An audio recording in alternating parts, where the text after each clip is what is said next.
Right, మనం చూస్తున్నాం Tamil Nadu politics లో ఉత్కంఠ భరితమైనటువంటి వాతావరణం మనకు కనిపిస్తోంది. అక్కడ టీవీకే పార్టీ ముందంజలో కొనసాగుతున్నటువంటి సిచ్యువేషన్ మనకు కనిపిస్తోంది.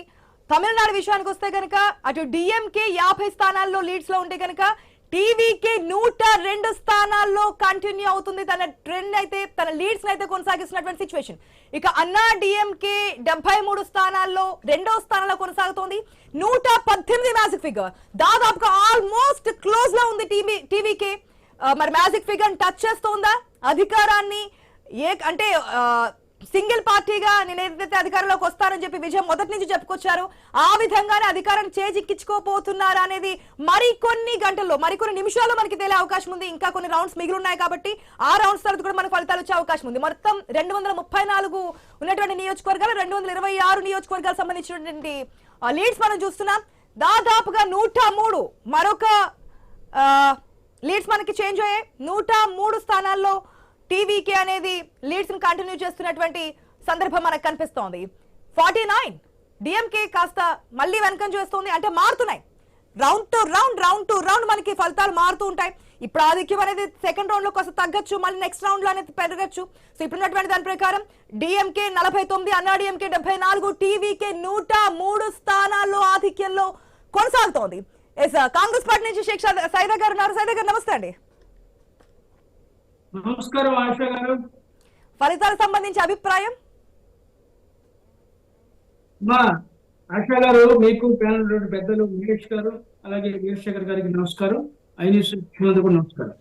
ఈ రోజు 5 రాష్ట్రాల ఎన్నికల ఫలితాలు చాలా ఉత్కంఠంగా మరి కొనసాగుతా ఉన్నాయి. ప్రత్యేకించి తమిళనాడు సంబంధించిన రిజల్ట్స్ చూసినట్లయితే ఎగ్జిట్ పోల్స్ తారుమారైనాయి. ఇక్కడ దాదాపు 9 సర్వే సంస్థలు ఎగ్జిట్ పోల్స్ నిర్వహిస్తే ఒక్క యాక్సిస్ మై ఇండియా సంస్థ మాత్రమే 98 నుంచి 120 స్థానాలు టీవీకే పార్టీకి వస్తాయి, దళపతి మరి కింగ్ అవుతాడని చెప్పి చెప్పడం జరిగింది. మిగతా సర్వే సంస్థలన్నీ కూడా ఎక్కడ కూడా మరి ఆయన పేరు ప్రస్తావించకుండా ఏదో 15, 20 స్థానాలు, 30 స్థానాలు, 40 స్థానాలు వస్తాయని చెప్పి చెప్పడం జరిగింది.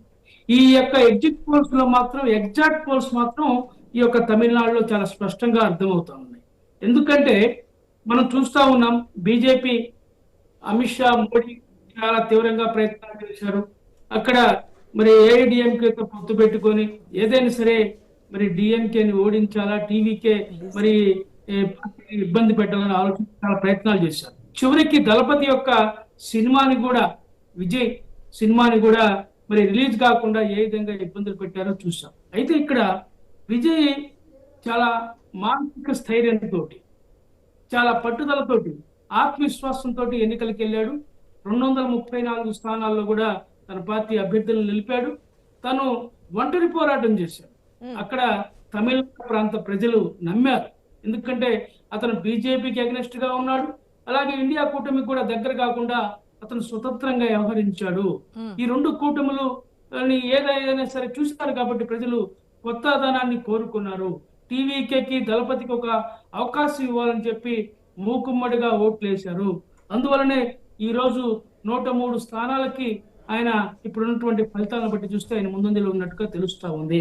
ఇకపోతే కేరళలో 10 సంవత్సరాల తర్వాత కాంగ్రెస్ పార్టీ నేతృత్వంలోని యూడిఎఫ్ అధికారంలోకి వస్తా ఉంది. చాలా క్లియర్ గా దాదాపు 5 స్థానాల్లో మీకు ఏదైనా కాస్త ఎడ్జ్ కనిపిస్తుందంటే ఒక కేరళం మాత్రమే. అంటే మాకు ఈ 5 రాష్ట్రాల్లో మేము కూటమిలో ఉన్నాం తప్ప మాకెక్కడా లేదు. ఒక కేరళలో అధికారంలోకి రాబోతా ఉన్నాం. ఇకపోతే పశ్చిమ బెంగాల్ చూసాం, దీదీ వర్సెస్ మోదీగా ఆడ ఎన్నికలు జరిగినాయి.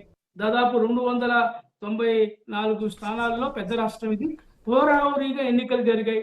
అమిత్ షా గారు అక్కడే కూర్చొని ఒక వార్ రూమ్ ఏర్పాటు చేసుకొని, కేంద్ర హోంశాఖ మంత్రి ఆయన ఏదో చిన్న లీడర్ కాదు, ఆయన అక్కడే కూర్చొని ఫోర్స్ మొత్తాన్ని దించి, సిఆర్పిఎఫ్ సాయుధ దళాల మొత్తాన్ని కేంద్రీకరించి, అలాగే ఉత్తరప్రదేశ్ నుంచి ఇదేమంటారు ఎన్కౌంటర్ స్పెషలిస్టులు కూడా ఆయన పిలిపించుకొని అబ్జర్వర్ గా వేసి ఎన్ని అక్రమాలు చేయాలో అన్ని అక్రమాలు చేసి ఎన్నికలకు వెళ్ళినటువంటి పరిస్థితి చూసాం. పాల్టా నియోజకవర్గంలో ఈ యొక్క 285 పోలింగ్ బూతులు ఉంటే ఆ ఎన్నికలు మొత్తం రద్దు చేసేసి మళ్ళీ 21వ తారీఖున రీపోలింగ్ కి పెట్టినట్లుగా అర్థమవుతా ఉంది. సరే, ఇక్కడ హోరాహోరీగా ఎన్ని మరి ఫలితాలు వస్తా ఉన్నాయి. మరి దీదీ గెలిచిద్దా లేకపోతే మోడీ గెలుస్తారో మనం చూడాలి. ఇకపోతే మనం చూసినట్లయితే అస్సాం కూడా ఎందుకంటే సాంప్రదాయబద్ధంగా 2 పర్యాయాలు వాళ్లే ముఖ్యమంత్రిగా కొనసాగుతున్నాడు. బిశ్వంత్ శర్మ బీజేపీ అధికారంలో ఉంది. ఇప్పుడు వాళ్ళు వచ్చే పరిస్థితి కనిపిస్తా ఉంది. ఇక్కడ పోతే ఇంకా మనం మిగతా విషయాలు చూసుకున్నట్లయితే పుదుచ్చేరిలో కూడా వాళ్లే అధికారంలో ఉన్నారు గతంలో, ఇప్పుడు కూడా అంతే. వీళ్ళ కొత్తగా ఈ రోజు బీజేపీకి ఈ యొక్క ఎన్నికల ద్వారా లబ్ధి పొందే పరిస్థితులు ఏం లేదు. ఎందుకంటే ఇంతకు మించి వాళ్ళు సాధించేది ఏమి లేదు. ఎందుకంటే ప్రజలు గమనిస్తా ఉన్నారు ఈ యొక్క బీజేపీ అరాచక పాలన, ఈ 12 సంవత్సరాల మోదీ నేతృత్వంలో జరిగినటువంటి అక్రమాలు, అవినీతి, అలాగే విద్వేష రాజకీయాలు ఈ దేశ ప్రజలు అర్థం చేసుకుంటా ఉన్నారు. అందుకనే బీజేపీకి ప్రజలు దూరంగా ఉన్నారని చెప్పి ఎన్నికల ఫలితాల ద్వారా మనకు అర్థమవుతా ఉంది. ఏది ఏమైనా సరే ఈ యొక్క ఎన్నికలు ప్రజలకి ఒక సంకేతం, ఈ రాష్ట్ర ప్రజలకి, దేశ ప్రజలకి ఒక సంకేతాన్ని ఇచ్చాయి. ప్రజల పక్షాన నిలబడేటువంటి వ్యక్తులకి మరి వాళ్ళని ఆదరించేటువంటి సైదా గారు, 4 రాష్ట్రాలు ఒక కేంద్ర పాలిత ప్రాంతానికి సంబంధించినటువంటి ఎన్నికల ఫలితాలు మనం చూస్తున్నాం. దాదాపుగా 3 అయితే డిక్లేర్ అయినటువంటి సందర్భం మనకు కనిపిస్తోంది. అటు తమిళనాడులో, ఇటు వెస్ట్ బెంగాల్ లో టఫ్ ఫైట్ అయితే నడుస్తుంది. ఒకటి కేరళం అయితే మీకు పక్కాన, దాని గురించి ఓకే. కానీ మిగతా ఎక్కడ కూడా బీజేపీకి అనుకూలంగా ఫలితాలు రావట్లేదు, ఇది వ్యతిరేకత వల్ల జరుగుతుందంటే అది ఎంతవరకు సమంజసంగా అనిపిస్తుంది? మాట్లాడదాం. అనలిస్ట్ వీరశేఖర్ గారు కూడా ఉన్నారు. వీరశేఖర్ గారు నమస్తే అండి.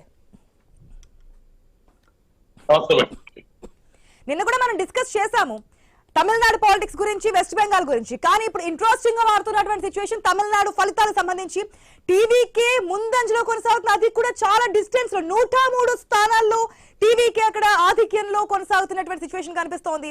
దీనికి గల కారణాలు ఏమనుకోవచ్చు, ఎట్లా చూడొచ్చు? 100% టీవీకే మనకు ఓట్లు చేర్చడానికి ఉపయోగపడతాది, కానీ ఖచ్చితంగా లీడ్ తెచ్చుకునే పరిస్థితి ఉంటుందని చెప్పి మనం అనుకోలేదు. ఖచ్చితంగా ఈయన ప్రధాన పార్టీ ఏదైతే అధికారంలో ఉన్న డిఎంకేకి ప్రత్యామ్నాయంగా తమిళనాడు రాష్ట్ర ప్రజలు టీవీకి ఎంచుకున్నారనడంలో ఇక్కడ ఆయన ఎలక్షన్ స్ట్రాటజీ, అలాగే ధైర్యంగా ముందుకు పోయే తత్వం. ఎన్ని ఒడుకుడుకులు వచ్చినా, ఎన్ని రకాల రాజకీయ అడ్డంకులు కల్పించినా, ఎన్ని రకాల ప్రలోభాలు, అంటే ఎలయన్స్ పెట్టుకుంటే మీకు సేఫ్ గా ఉంటారు, లేకపోతే లేదు అనే పరిస్థితి ఎన్ని రకాలుగా కల్పిస్తారు. లేదు, నేను సింగిల్ గానే పోటీ చేస్తాను, సింగిల్ గానే వెళ్తాను, ప్రజలు ప్రత్యామ్నాయం కోరుకుంటారు. ఒక స్ట్రాటజిక్ ఎలక్షన్ చేసిన పరిస్థితి విజయ్ గారిది. ఇంతటి పరిణితి చెందిన రాజకీయ నాయకుడిగా ఎదగటం అనేది నేర్చుకునే దారిలోనే మొట్టమొదటిసారిలోనే ఎంత ఘన విషయం సాధించడం అనేది ఆయనకే చెల్లిందని చెప్పుకోవచ్చు.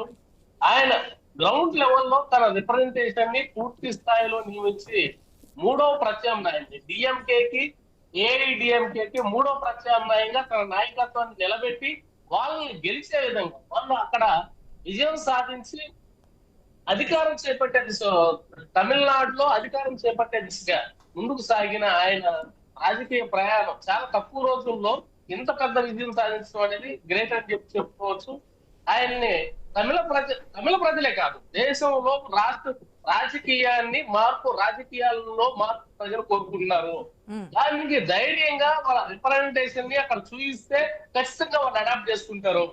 నువ్వు వేరే వాళ్ళతో అలయన్స్ లో వెళ్ళి, లేకపోతే మీకు నమ్మకం లేక, ఏ స్ట్రాటజీ ఫాలో అవ్వలేక తన చుట్టూ ఉన్న కోటరీలో నిలబడిన రాజకీయ నాయకులు మాత్రమే ఫెయిల్ అవుతారు చెప్తే, డైరెక్ట్ గా ఎలక్షన్ లో ముందుకు వెళ్ళిన పరిస్థితి విజయ్ గారిని. డైరెక్ట్ గా నేను గెలుస్తాను, నన్ను ప్రజలు కోరుకుంటున్నారు, ప్రజలను నేను నమ్మాను, నన్ను ప్రజలు నమ్ముతారు అని